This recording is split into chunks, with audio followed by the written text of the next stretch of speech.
Alors, peut-être vous n'y êtes jamais allé, mais on va lire dans Proverbes au premier chapitre et nous allons lire à partir du verset 24. Le titre du message s'intitule « L'indignation de la sagesse ». L'indignation de la sagesse. C'est-à-dire que la sagesse est indignée. Proverbes, premier chapitre et verset 24 à spécialement 31. Puisque j'appelle et que vous résistez, puisque j'étends ma main et que personne n'y prend garde, puisque vous rejetez tous mes conseils et que vous n'aimez pas mes réprimandes, moi aussi, je rirai quand vous serez dans le malheur. Je me moquerai quand la terreur vous saisira. Quand la terreur vous saisira comme une tempête et que le malheur vous enveloppera comme un tourbillon. Quand la détresse et l'angoisse fondront sur vous, alors ils m'appelleront et je ne répondrai pas. Ils me chercheront et ils ne me trouveront pas parce qu'ils ont haï la science, c'est-à-dire la connaissance de Dieu, et qu'ils n'ont pas choisi la crainte de l'Éternel, parce qu'ils n'ont point aimé mes conseils, et qu'ils ont dédaigné toutes mes réprimandes. Ils se nourriront du fruit de leur voix, et ils se rassasieront de leurs propres conseils. Amen. Père, nous voulons te bénir, et nous voulons toujours marcher avec toi, avec joie, il est vrai, mais aussi avec tremblement. Car la crainte de l'Éternel est le début de la sagesse. Nous te demandons ce soir, alors que nous allons entrer dans ce sujet particulier, que tu puisses conduire, Seigneur, avec docilité nos âmes dans les voies du Seigneur. Que nous puissions comprendre et réaliser, Seigneur, ce que peut-être n'avons pas encore réalisé. Nous te prions, Seigneur, que l'Esprit de Dieu ouvre le chemin, ouvre nos cœurs, afin que nous comprenions ta pensée et que nous puissions dire avec Paul, « Or nous avons la pensée de Christ. » Seigneur, toi, la sagesse incarnée dans sa totalité, nous te prions que jamais tu puisses, Seigneur, nous regarder avec indignation. Nous prions ces choses dans le nom puissant de Jésus notre Sauveur. Amen. Et tout le peuple dit Amen. Amen. Vous pouvez vous asseoir, frères et sœurs. Alléluia. L'indignation de la sagesse. La sagesse, ici, dans les Proverbes, est personnalisée, comme si c'était quelqu'un. Et nous savons, nous, personnellement, dans le Nouveau Testament, que la sagesse a été personnalisée dans la personne de Jésus-Christ. Jésus a dit, vous avez connu Salomon, vous avez entendu parler de la sagesse de Salomon, et il y a quelqu'un de plus grand que Salomon ici. Il parlait de lui-même. Dans Corinthiens, on nous dit que Jésus-Christ a été fait pour nous sagesse.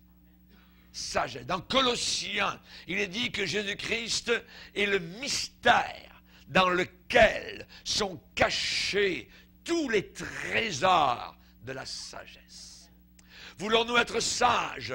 Voulons-nous connaître la sagesse? Il faut connaître le Seigneur Jésus-Christ. Le problème ici, il est décrit, je dirais, de façon directe par le Saint-Esprit au verset 24. « Puisque j'appelle et que vous résistez, puisque j'étends ma main et que personne n'y prend garde, puisque vous rejetez tous mes conseils. » Voilà le problème, c'est cette résistance qu'il y a dans le cœur de l'homme à la voix du Seigneur. Il y a beaucoup de versets dans la Bible qui nous parlent de l'indignation de Dieu, c'est-à-dire le mécontentement de Dieu. Qu'est-ce que veut dire l'indignation du Seigneur? Ça veut dire que Dieu est scandalisé. Dieu est exaspéré, Dieu est outré, Dieu est offensé, Dieu est irrité. Et on voit dans le prophète Naoum où il est dit, qui résistera devant son indignation, sa fureur? Sa fureur se répand comme du feu. Dans Hébreu, on nous parle de ces personnes. Nous ne savons pas qui, mais ça existe. Certaines personnes qui ont déjà connu le Seigneur. Et la Bible dit, si nous péchons volontairement, après avoir reçu la connaissance de la vérité, il ne reste plus aucun sacrifice pour les péchés. Mais une attente terrible du jugement et l'ardeur d'un feu. Le mot a été traduit dans la King James aussi par indignation. L'ardeur d'une indignation, l'ardeur d'un feu qui dévorera les rebelles. Celui dans l'Ancien Testament qui a violé la loi de Moïse, voyez, meurt sans aucune miséricorde sur la déposition de 2 ou de 3 témoins, voyez. Et la Bible ajoute en disant de quel pire châtiment pensez-vous que sera jugé digne celui qui aura foulé à ses pieds le Fils de Dieu, qui aura tenu pour profane le sang de l'alliance par lequel il a été sanctifié, et qui aura aussi outragé, c'est-à-dire indigné l'esprit de la grâce. Car nous connaissons celui qui a dit, à moi la vengeance, à moi la rétribution, et encore, le Seigneur jugera son peuple. C'est une chose terrible que de tomber entre les mains du Dieu vivant. C'est dans la parole de Dieu, voyez. Évidemment, j'aimerais vous dire que la sagesse est patiente. Mais il faut réaliser que quelqu'un peut tellement insulter la sainteté de Dieu que même la patience de Dieu peut arriver à une fin. Même la patience de Dieu peut arriver à une fin. Un de ces jours, la sagesse va lancer son dernier appel. On le sait du temps de la Genèse, avant la grande catastrophe du déluge. Il est dit que l'Éternel avait déclaré « Mon Saint-Esprit ne contestera pas à toujours avec l'homme. Ne contestera pas, ne s'opposera pas toujours à l'homme. » Ce qui veut dire que quelqu'un peut entendre, mais quelqu'un aussi peut dire non à Dieu. Quelqu'un peut refuser le Seigneur. Et on revient au fameux hyper-calviniste, où cette doctrine de grâce irrésistible, supposément, et de rachat limité. Voyez, ces hyper-calvinistes enseignent que si Dieu vous appelle, vous ne pouvez pas refuser. C'est complètement faux. Les hyper-calvinistes enseignent que si Dieu n'appelle pas, alors il n'y a rien que vous puissiez faire. Et c'est faux encore. Ne croyez jamais cela. Parce que croire cela, c'est un coup de mort, je le répète, aux missions, c'est un coup de mort à l'évangélisation, c'est un coup de mort à gagner des âmes au Seigneur. Mais encore plus important que cela, ce que je suis en train de vous dire n'est pas enseigné dans la Bible. N'est pas enseigné dans la parole de Dieu. J'aimerais vous dire que Dieu lance ses appels. Dieu lance ses appels. Et très souvent, les réponses de l'homme aux appels de Dieu, c'est non. L'homme refuse les appels du Seigneur. L'Éternel voit d'un regard indigné qu'il n'y a plus de droiture. Il n'y a pas un homme. Il s'étonne de ce que personne n'intercède. Par exemple, Jésus a eu autour de lui un jour des petits-enfants et ils étaient rassemblés autour de lui. Et qu'est-il arrivé? C'est que les disciples, évidemment, ont demandé aux enfants qui criaient, ainsi de suite, qui tiraient la robe de Jésus, ainsi de suite, voyez, on avait amené les enfants pour que Jésus puisse les toucher. Mais les disciples ont chassé les enfants loin de Jésus. Et la Bible dit que Jésus fut indigné de cela. Et leur dit, laissez venir à moi les petits-enfants. Et ne les empêchez pas, parce que le royaume de Dieu est pour ceux qui leur ressemblent. Ceux qui leur ressemblent. Je vous le dis vraiment, quiconque ne recevra pas le royaume de Dieu comme un petit enfant n'y entrera point. Puis il les prit dans ses bras, alléluia, alléluia, et les bénit en leur imposant les mains. Merci Seigneur, merci Seigneur, alléluia. Jésus, voyant qu'on voulait empêcher les enfants, eh bien, a été indigné, indigné. Voyez, un jour, Jésus a porté ses regards depuis la montagne des Oliviers sur la ville de Jérusalem qui était à ses pieds, et Jésus était là aussi indigné. Jérusalem allait récolter cette fameuse récolte de moissons amères de l'avoir rejeté. Jésus est venu chez les siens et les siens ne l'ont pas reçu. Ô Jérusalem, Jérusalem, et avec des larmes salées qui coulaient sur son visage et un tremblement dans sa voix, Jésus a crié, Jérusalem, Jérusalem, tu n'as pas connu le temps de ta visite. Tu n'as pas connu le temps de ta visite où le Dieu en chair l'avait visité. Il va dire, Jérusalem, Jérusalem, qui tue les prophètes et qui lapide ceux qui te sont envoyés. Combien de fois ai-je voulu rassembler tes enfants comme une poule rassemble ses poussins sous ses ailes, et vous ne l'avez pas voulu. J'ai voulu et vous ne l'avez pas voulu. C'est pourquoi votre maison vous sera laissée déserte, car je vous le dis, vous ne me verrez plus désormais jusqu'à ce que vous disiez, béni soit celui qui vient au nom du Seigneur. Amen. Ce n'est pas, je dirais, que les habitants de Jérusalem ne pouvaient pas, c'est qu'ils ne voulaient pas. C'est qu'ils ne voulaient pas, voyez. Et quand on a des gens à qui l'évangile est annoncé, voyez, et ils ont entendu, et ils ont compris, et cependant, ils ne donnent pas leur cœur au Seigneur. Ce n'est pas la faute du côté de Dieu, c'est parce qu'ils ne le veulent pas. Ils ne le veulent pas, voyez. Jésus a dit, quiconque veut qu'il vienne à moi, qu'il prenne de l'eau de la vie et qu'il boive. Jésus a dit, si quelqu'un veut venir après moi, qu'il se charge de sa croix chaque jour et qu'il me suive. Toujours Jésus a dit, quiconque veut. Il a parlé à tout le monde, et tout le monde était invité à entrer dans le royaume du Seigneur, mais ce n'est pas tout le monde qui s'y retrouvera.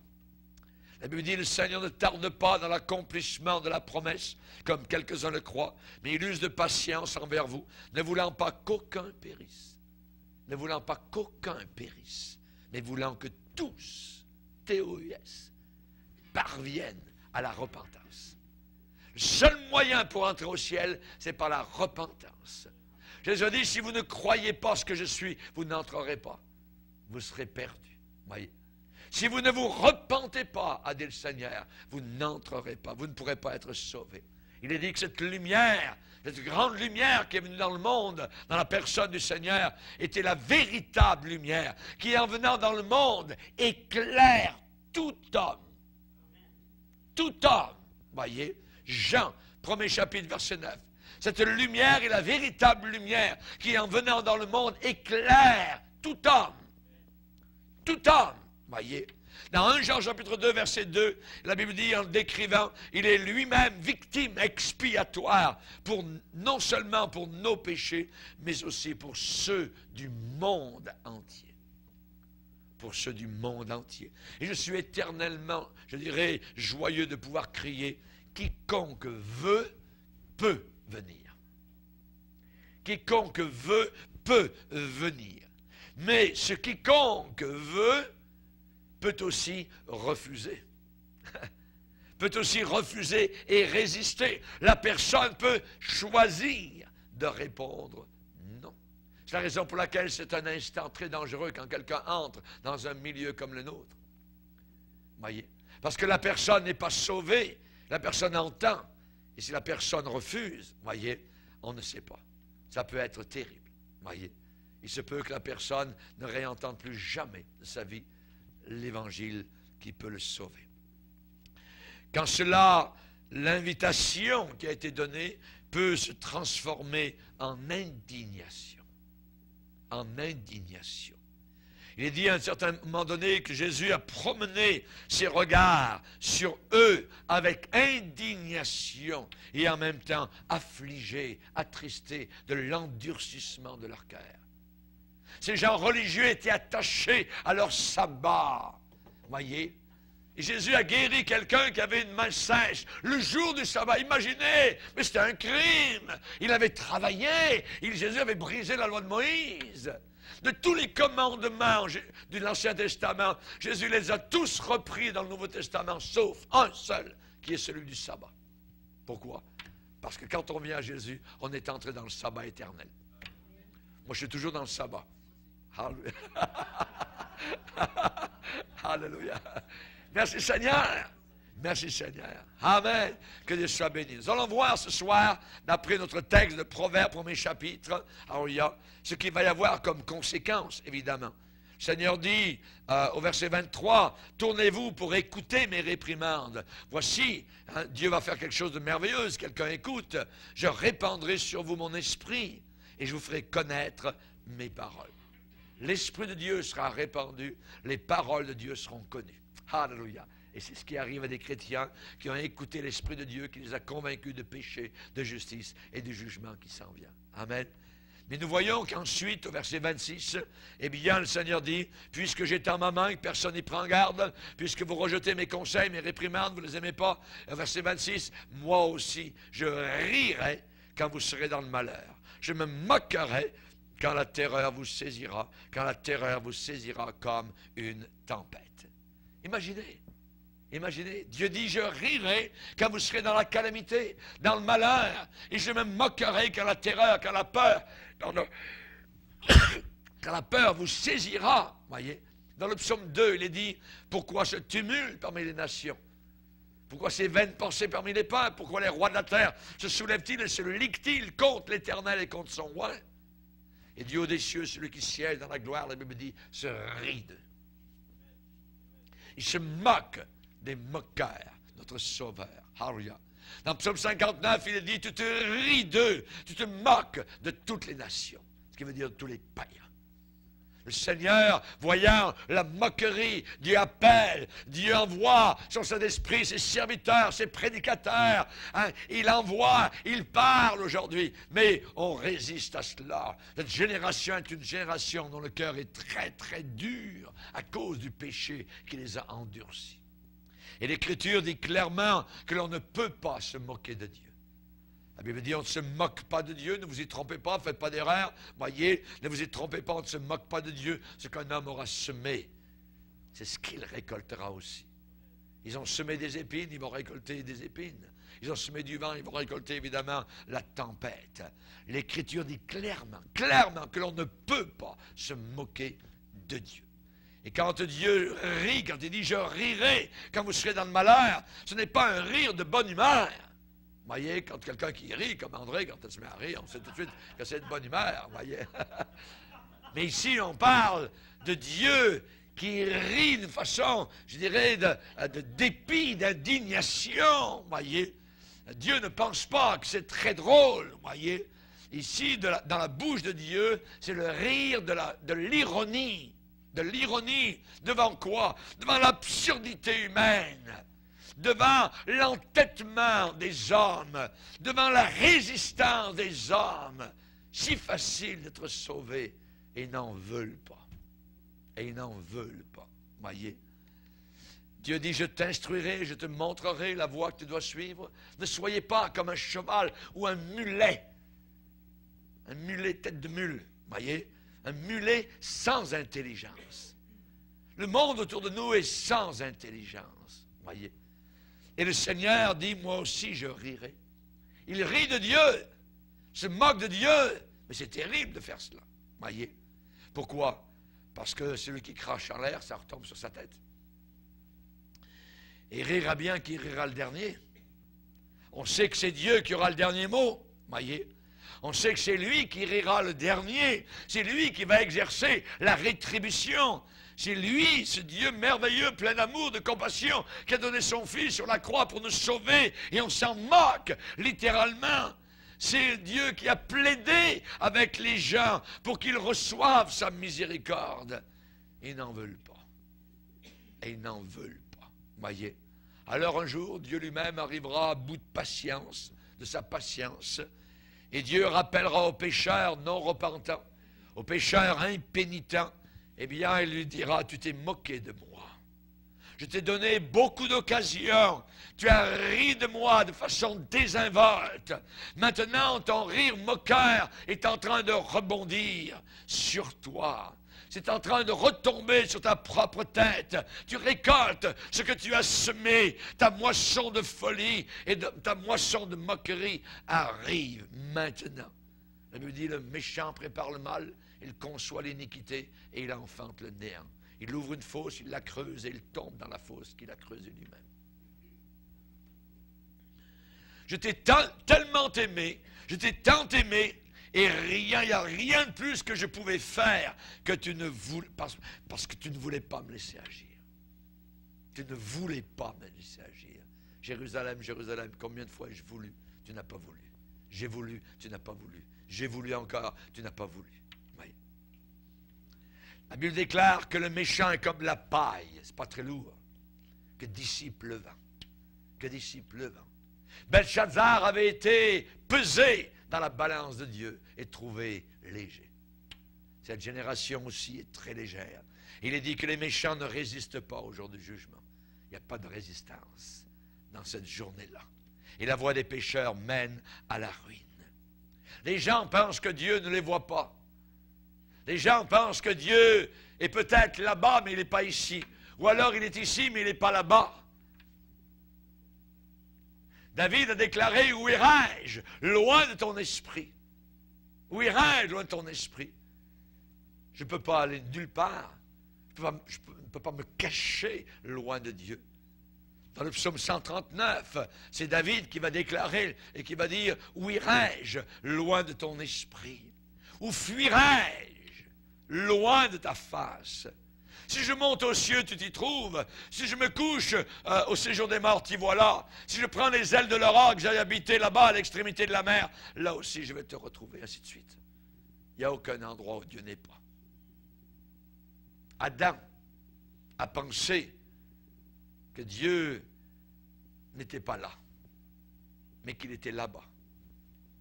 C'est la raison pour laquelle il s'est caché. Mais Dieu l'a vu. Dieu était là. Un autre, qui s'appelait Caïn, pensait que Dieu était là, mais n'était pas là-bas. Il dit, je fuirai loin de la face de Dieu. Comme Jonas l'a fait. Jonas a fui loin de la face de Dieu. Il pensait que Dieu n'était pas à Tarsis, mais il était là, tout le long du chemin, sur le bateau, sur la mer. Et il l'a ramené. Et il était même dans le ventre de la baleine, du cachalot. Dieu est partout. Dieu était avec toi quand il t'a appelé. Dieu était avec toi quand ça a été dur. Dieu était avec toi quand tu as pleuré. Dieu était avec moi sur mon bateau quand je l'ai imploré. Dieu était avec moi quand il m'a conduit vers une église évangélique, pentecôtiste, de mission en Nouvelle-Calédonie à Nouméa. Il était avec moi dans l'avion quand j'ai quitté pour venir étudier. Il était avec moi à l'école biblique. Il était avec moi quand il m'a conduit à Lac-Mégantic pour être pasteur à l'âge de 25 ans. Il m'a conduit, il était là quand il m'a montré André, ma chère épouse, vaillant dans le combat depuis 35 ans. Et je dirais que ça leur a coûté plus cher à elle qu'à moi, le ministère. Il a toujours été là. Il est là. Il est là. Et il est là-bas. Et il est là-bas. Et il est là. Alléluia. Merci Seigneur. Merci Seigneur. C'est lui qui a créé la lumière. Et quand la lumière, en une seconde, fait le tour de la Terre, 44 000 km à la seconde. Alors il peut être partout. Il peut être partout. Il y aura un jour la désolation du pécheur. Verset 27, quand la terreur vous saisira comme une tempête, quand la peur viendra comme une désolation. Tempête, terreur, désolation, ravage, ruine, dégâts, destruction, consternation, tourment, détresse, peine, peur, ainsi de suite. Évidemment, on sait que la tempête, la désolation apporte avec elle un son vide, un son creux, un son troublant qui hante la personne. Un frisson glacial, je dirais jusqu'aux os. Je dirais que la tempête et la désolation fait partie de la même famille que ses cousins et ses cousines épouvantables et horribles. Comme cousin, il y a monsieur perdu, il y a monsieur abandonné, il y a madame réprouvée, madame damnée, il y a madame aliénée, et ainsi de suite. Elle lui dit, Dieu les a livrés. Puisqu'ils ne sont pas souciés de connaître Dieu, Dieu les a abandonnés à leur passion, comme étant homme avec homme, des choses infâmes, femme avec femme, des choses abominables. Dieu les a abandonnés, vas-y, à l'impureté. Le Saint-Esprit parle peut-être à quelqu'un à cet instant, il n'y a aucun doute. Et en ce moment même, la sagesse est en train toujours de nous appeler plus près de Dieu. Je vais vous rappeler que le Saint-Esprit ne conteste pas toujours. Il conteste, oh oui, mais pas toujours. Il conteste, mais non toujours. Et un de ces jours, certaines personnes pourront se retrouver en pleine tempête de désolation, dans la ruine. Il y a beaucoup d'enfants sensibles, je dis bien, qui ont déjà été dans le passé sous la conviction du Saint-Esprit. Conviction contraignante. Ça les troublait, certains n'en dormaient plus, certains n'avaient même plus à manger, tellement la conviction de l'Esprit était sur eux, alors qu'ils étaient même enfants. Et voilà qu'un jour, la moquerie a fait son entrée, salissant, ternissant la simplicité. Et le cœur s'est endurci. Le cœur s'est endurci. Notre frère Albert, le jour, a chanté, « Un jour tu m'appelleras, je ne te répondrai pas. Un jour tu me chercheras, tu ne me trouveras pas. Aujourd'hui, il est trop tôt, demain peut-être trop tard. N'attends pas d'être au tombeau, Jésus ne sera plus à bord. Un jour tu m'appelleras, je ne te répondrai pas. Un jour tu me chercheras, tu ne me trouveras pas. Tu préfères le plaisir, la vie et ses tentations. Ici-bas, tout doit finir, le monde et ses illusions. » Comme ces paroles sont sobres et elles nous font réfléchir.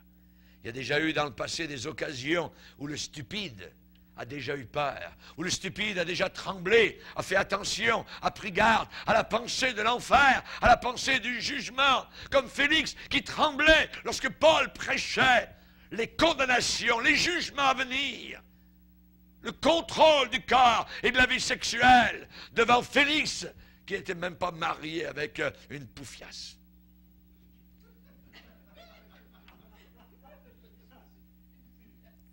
Oui, c'est ça. Chers amis, le stupide a déjà eu peur. Il a déjà envisagé de courir vers Jésus-Christ. Un homme un jour a dit à Paul, « Tu vas bientôt me persuader de devenir chrétien. » Ah, presque sauvé, mais perdu. Tous ceux qui n'étaient pas à l'intérieur de l'arche de Noé étaient proches de l'arche peut-être, mais perdus s'ils n'étaient pas à l'intérieur. Le stupide a pu un jour devenir un moqueur, et au pire, un fou, un insensé, dans le pire sens du mot. On ne peut pas, je dirais, revenir en arrière, on ne peut pas retourner les pages du temps jusqu'à ce jour lointain où la personne était sensible, où la personne était candide, où la personne était simple comme un enfant naturel, sincère et spontané, alors que le salut était présenté sur un plateau en or. Voyez, si proche, à portée de main. Les sondages, voyez, ont répété fois après fois ce fait absolu. C'est que les Nord-Américains, Canadiens et Américains ont peur de la solitude. Beaucoup ne veulent pas vivre seuls. Et ils ont peur de mourir seuls. Contrairement à l'idée fausse et populaire que l'enfer sera un lieu où tous les chums, les amis seront là et quand même on va se réjouir au milieu des flammes. Jamais. Jamais. L'enfer sera un lieu d'abandon. L'enfer sera un lieu d'oubli et de solitude éternelle et effroyable.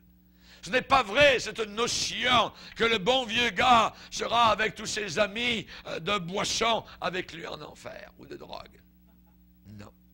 L'homme riche a levé ses yeux depuis le fond de l'enfer et il a dit, je souffre cruellement dans cette flamme. Je souffre cruellement. Il n'y a aucune indication dans la Bible que ce riche était entouré d'amis. Là-bas, il y a des multitudes d'années qui s'y trouvent.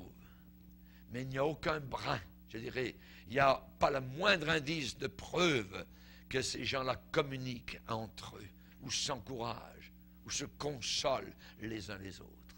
Jésus a dit un lieu de pleurs et de grincement de dents. Et de grincement de dents. Je souffre cruellement dans cette flamme. C'est le lieu où il n'y a plus aucun espoir, aucune espérance. C'est le lieu où le repentir n'a aucun effet. Nous avons dans la Bible un homme qui s'appelait Ésaü. La Bible l'appelle un profane et un impudique. Il est dit qu'un jour il se repentit, mais son repentir n'eut aucun effet. L'homme riche qui se trouve aujourd'hui en enfer, il se repent pour l'éternité, mais ce n'est plus le temps. Comprenez-vous mieux pourquoi je plaide de tout mon cœur pour que les gens soient réconciliés avec Dieu? Tellement important. Ce sera terrible pour ceux qui font la sourde oreille à la voix de Dieu. Ce sera terrible d'être, je dirais, de vouloir être aveugle devant ses mains ouvertes et percées. Et de dire non, je n'en veux pas. C'est terrible, ça sera terrible. La Bible enseigne qu'il y aura un malheur et une terreur pour le pécheur. Verset 27, Proverbe 1er chapitre, le malheur vous enveloppera comme un tourbillon quand la détresse et l'angoisse fondront sur vous. Aussi certainement que la nuit, je dirais, suit le jour, la destruction, le malheur, les terreurs, les angoisses tomberont sur ceux qui refusent de se repentir. Ceux qui refusent de se repentir. Le problème aujourd'hui, c'est que les églises sont mêlées. C'est que les païens sont avec les chrétiens. Et qu'une grande majorité de gens assis dans les églises le dimanche ne se sont jamais repentis de leurs péchés. Et c'est le seul et unique moyen pour entrer dans le ciel, se repentir de ses péchés. Jésus a dit que la repentance serait prêchée au monde entier. La repentance. Comme un cyclone, comme un ouragan, comme un tourbillon. Une puissance de destruction cinglante, je dirais piquante et mordante. Full blast. Plein gaz. À fond. Qui va cogner très fort. Ça va balayer tous ceux qui ont refusé Jésus-Christ. Qui pourra se tenir et résister contre cette tempête? Le malheur vous enveloppera comme un tourbillon. Comme un tourbillon. La détresse, l'angoisse fondront sur vous. Chers amis, il leur sera bien dur de résister contre les aiguillons. Quand nous voyons qu'on annonce un cyclone et qu'au bord, je dirais, de la Floride, les gens se protègent en mettant des morceaux de bois, des planches pour que leurs vitres n'explosent pas. Mais devant cette colère-là, il n'y a pas de planche, il n'y a rien pour protéger. Ça va être un jour terrible. Un jour terrible. L'homme a dit en enfer, je suis dans les tourments, je souffre cruellement. Il a parlé d'un grand abîme. On nous parle de flammes éternelles. La Bible dit, la paille que le vent dissipe, la voix des pécheurs mène à la ruine, et ils ne résistent pas au jour du jugement. On se rappelle, Jésus a raconté l'histoire, il a raconté comme le royaume de Dieu est comme une salle de noces où tout le monde était invité, et tout le monde avait une robe de noces. Et voilà un homme qui est entré sans avoir la robe de noces. Lui a mis son costume personnel, vous voyez, il n'avait pas la robe blanche. Il a mis sa belle cravate, il a mis son costume noir, tout ça, chemise blanche, tout ça. On est venu vers lui, on dit, « Hey, monsieur, comment avez-vous pu entrer dans le lieu? » Il lui dit, il a eu la bouche fermée. Il a eu la bouche fermée. Certains disent, « Oh, je veux m'arranger avec Dieu un jour, je veux lui parler là-haut, moi je le connais. » Les gens ne pourront jamais parler. Ils auront la bouche fermée, parce qu'ils sauront que c'était des rebelles. Ils ont refusé. Ils ont refusé. Ils ne voulaient pas. Ce n'est pas qu'ils ne pouvaient pas, ils n'ont pas voulu. La Bible dit, il eut la bouche fermée, et il a été dit vis-à-vis de cet homme-là, jetez-le dans les ténèbres du dehors, où il y aura des pleurs et des grincements de dents. Les moqueurs et les insensés vont être dévastés. Vous les entendez aujourd'hui autour de vous, à la télévision, dans les médias, tout ça, Dieu, hein, et ainsi de suite, merci Dieu, ainsi de suite. Ils se moquent de tout ce qui est sacré. Ils se moquent de la vie au départ, avec les avortements. Ils se moquent de la vie à la fin. La vie est sacrée. La vie a été donnée de Dieu. Ils s'en moquent littéralement. Raison pour laquelle le tourbillon va être terrible. Le malheur vous enveloppera. Le malheur. Pendant que nous serons enveloppés de lumière, de chants célestes dans la gloire éternelle. Eux, pour l'éternité, ça sera terrible. Terrible. Les moqueurs et les insensés seront dévastés, pas annihilés. Pas annihilés. N'en déplaise aux témoins de Jéhovah, aux adventistes du 7e jour, n'en déplaise, je dirais, à ceux qui suivent Branham, un faux prophète, les morts ne seront pas annihilés en enfer. Les morts ne seront pas brûlés en enfer pour finir en poussière. Non, non, non, non. Non. La Bible n'enseigne pas cela. Ils sont vivants dans un véritable enfer pour toute l'éternité. Ils vont exister en forme, je dirais, de morts vivants au travers de toute l'éternité. De toute l'éternité. Ils sont morts spirituellement parlant, mais ils existent en enfer. Ils existent en enfer. Tous ceux qui sont nés de femmes, ici-bas sur terre, sont entrés sur cette terre, sont ou dans l'un ou dans l'autre lieu. L'enfer éternel ou dans le paradis éternel. Pas étonnant que l'homme riche ne voulait pas du tout que ses frères, il y en avait 5 qui étaient encore sur la terre, que ses frères finissent dans cet endroit hideux et abominable, cet immense abîme. Il se rappelait très bien. En enfer, tous se rappellent. Et ils vont se rappeler la face du prédicateur. Ils vont se rappeler la Bible, le passage qu'ils ont lu, le prospectus qu'on leur a donné, ainsi de suite. Ils vont se rappeler, alors il y a un chrétien, une chrétienne qui a voulu parler de Jésus et de la Bible. La personne, d'un rire moqueur, a dit, ah, voyons donc, on est plus évolué que ça aujourd'hui, laisse tomber ta Bible, ainsi de suite. Oh, quel malheur. Quel malheur. Ils vont se rappeler de tout ça pour toute l'éternité. Pour toute l'éternité. Vous vous rendez compte? Voyez.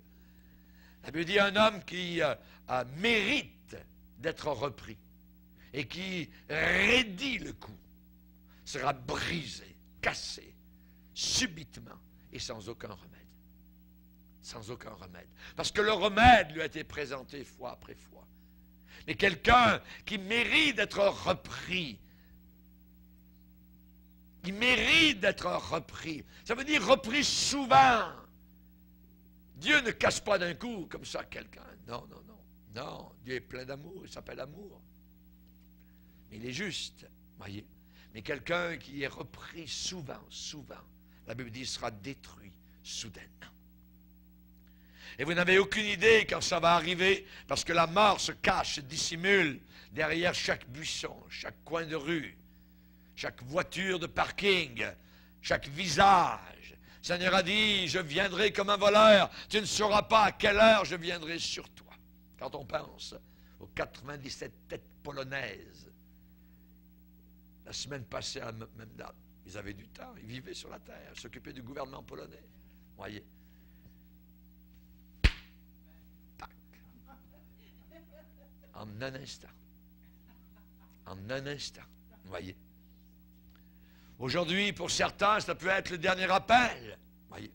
On se rappelle lorsqu'il y a eu 300 000 morts par le tsunami. On se rappelle les 200 000 morts à Haïti. Soudainement, paf, ça arrive. Et les gens ne sont pas prêts. Aujourd'hui, ça peut être le dernier appel pour quelqu'un. Et le Seigneur va dire, alors ils m'appelleront, je ne répondrai pas. Ils me chercheront, ils ne me trouveront pas. Les gens pensent qu'on peut trouver Dieu tout le temps, tout le temps. Non, non, non. Le roi Saül, alors que les Philistins étaient en train d'entourer les armées qui devaient combattre, à ce moment-là, il a demandé l'aide du Seigneur. Mais c'est quelqu'un qui avait renié Dieu bien souvent. Quelqu'un qui a voulu tuer les hommes de Dieu à Nob. Il avait fait tuer, donner l'ordre de tuer les pasteurs. Et il cherchait comme une perdrix dans le désert David, avec une armée entière. Et maintenant qu'il est mal pris, oh Dieu, viens m'aider. La Bible dit que Dieu ne lui répondait pas. Dieu n'a rien répondu à Saül. Pas plus que Jésus n'a dit quoi que ce soit à Hérode, quand Hérode s'est moqué de lui alors qu'il était enchaîné. Les gens pensent que Dieu répond tout le temps. Voyez? Non, arrive un temps où Dieu ne répond plus. Alors Saül, parce qu'il y a seulement 2 sources pour être secouru, il s'est tourné, Saül, vers les démons.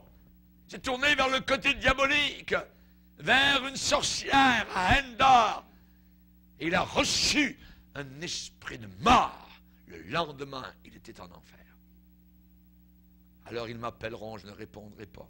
Alors ils me chercheront, ils ne me trouveront pas, parce qu'ils ont haï la connaissance de Dieu. Ils n'ont pas choisi la crainte de Dieu. Ils n'ont pas aimé mes conseils. Ils ont dédaigné toutes mes réprimandes. Ils se nourriront du fruit de leur voix et se rassasieront de leurs propres conseils. Chers amis, certains vont crier de désespoir. Certains vont plaider dans la désespérance. Certains vont supplier, implorer, mais Dieu ne répondra pas. Ils seront exactement comme les gens qui étaient en train de se noyer du temps de Noé. Ces gens-là sont moqués à la prédication de Noé. Ils riaient de lui. Ils l'ont ridiculisé. Ils l'ont bafoué. Ils l'ont nargué. Ils l'ont bravé. Ils l'ont méprisé. Et quand la pluie a commencé à tomber d'en haut, ensuite les sources d'en bas ont commencé à jaillir du grand abîme de dessous. 40 jours, 40 nuits. Les moqueurs ont crié au meurtre. Ils ont nagé. Ils ont frappé contre la coque du navire. Noé, aie pitié! Mais Dieu avait fermé la porte. Ils ont appelé, mais trop tard. Et quand Dieu ferme, personne ne peut ouvrir. Ils m'appelleront, je ne répondrai pas. Ils me chercheront, ils ne me trouveront pas. Dieu est-il un Dieu de grâce? Dieu est-il un Dieu de miséricorde? Oui. Chaque goutte de sang qui a coulé du haut du calvaire d'un homme appelé Jésus-Christ, crie, chaque goutte de sang de Jésus crie avec éloquence, car Dieu a tellement aimé le monde qu'il a donné son Fils unique. Alléluia. Est-ce que quelqu'un peut être sauvé? Oui. Oui, aucun problème. Si quelqu'un veut que Jésus vienne dans son cœur, mais attention, c'est qu'il y a un deadline. Il y a une date finale. Les gens repoussent, les gens repoussent, les gens repoussent. Voltaire s'est moqué toute sa vie de Dieu. Il a dit avec mon crayon, je vais détruire la Bible. Et l'infirmière qui était sur son lit de chevet a dit, je ne veux plus jamais rien voir de chose semblable. Voltaire criait, il écumait. Oh Dieu, pardon, Dieu, donne-moi un jour de plus. Elle a dit, il était en train de descendre vers l'enfer éternel. C'est terrible. C'est terrible. Il demandait un jour de plus. Mais il savait qu'il avait passé overboard, qu'il avait passé la frontière. Il ne pouvait même plus se repentir. C'est pas parce que quelqu'un dit « Oh, je me repens de ça ». On peut le dire, mais il faut que vraiment le cœur ait été touché par le Saint-Esprit. Saül souvent a dit, je me repens, oh David, t'as raison, oh Dieu, aie pitié de moi. Mais il recommençait à chaque fois, il retournait dans son péché. Il y a une date finale, dernière limite, une frontière, un point où la miséricorde s'arrête et où le jugement débute. Et à ce moment-là, c'est trop tard. À ce moment-là, c'est trop tard. Au jour du grand jugement du trône blanc éclatant, il n'y aura aucune miséricorde. Apocalypse chapitre 20. Aucune miséricorde. Les hommes viendront et seront jugés selon leurs œuvres, et aucune de leurs œuvres ne peut les sauver. Il y a une seule œuvre qui pouvait les sauver, celle de la croix, celle de Jésus-Christ, notre Sauveur. Amen. Quand quelqu'un a le moindre désir d'accepter Jésus-Christ dans son cœur, il faut qu'il le fasse absolument, absolument, au moment où le Saint-Esprit est en train de le toucher. Quand la voix du Saint-Esprit parle avec tendresse et conviction. Il y a un des pères fondateurs des États-Unis, sa petite fille un jour l'a visité dans sa grande et belle maison de campagne pour le week-end. Sa petite fille, pas sa fille, sa petite fille. Et elle lui a demandé, elle a dit, grand-père, ils ont là-bas au village une réunion d'évangélisation à l'église évangélique. Et j'aimerais y aller. Veux-tu venir avec moi, grand-père? Le vieillard a regardé par la fenêtre sa belle prairie verdoyante. Il a regardé ses biens, sa belle maison, et a répondu à la petite fille, « Il y a des années, j'étais comme toi, jeune, sensible, mais j'ai refusé l'appel de Dieu. Et maintenant, ça ne me fait plus rien. Je m'en fiche. Toi, va à la réunion et accepte Jésus et fais ta profession de foi. Pour moi, le sort en est jeté. Pour ma vie, les dés sont jetés. » Rendez compte? Quelqu'un qui ne pouvait même pas se repentir. Si quelqu'un veut avoir la miséricorde de Dieu, il peut l'avoir. Oui, parce qu'elle est pourvue par le Saint-Esprit. Par le Saint-Esprit. Mais quand quelqu'un continue et continue sans Jésus-Christ, il va arriver à un lieu de désespoir où ça ne servira absolument de rien de se jeter sur la miséricorde de la cour. Si quelqu'un répond non à Dieu, au Dieu de grâce, un jour, le Dieu de jugement répondra non. Allez dans le feu éternel, Matthieu 25, qui a été préparé pour le diable et ses anges. Ce sera terrible. Quand l'appel final sonne, c'est le temps de répondre.